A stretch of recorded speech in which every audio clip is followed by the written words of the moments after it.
ভাবো তো, তুমি কোথাও বসে আছো আর তোমার পাশে বসা মানুষটার দিকে সবাই হাত বাড়াচ্ছে, সবাই তাকে অভিবাদন জানাচ্ছে আর তার সাথে কথা বলতে চাইছে, আর তোমার দিকে কেউ ফিরেও তাকাচ্ছে না।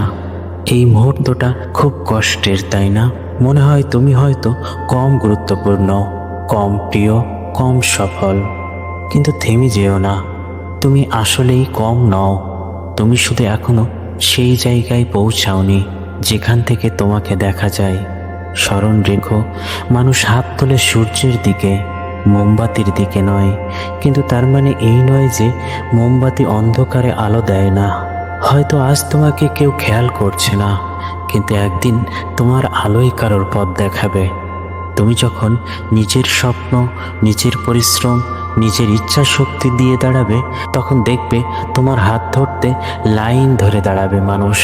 তাহলে কষ্ট পেও না, নিজেকে ছোট ভেবো না। তুমি এখনো প্রস্তুত হচ্ছ। সময় আসেনি বলেই সবাই তোমাকে এড়িয়ে যাচ্ছে, কিন্তু সময় এলে যারা আজ তোমার দিকে তাকায়নি, আগামীকাল তারাই তোমাকে চিনতে চাইবে, তোমার পাশে বসতে চাইবে আর তোমার হাত ধরতে চাইবে।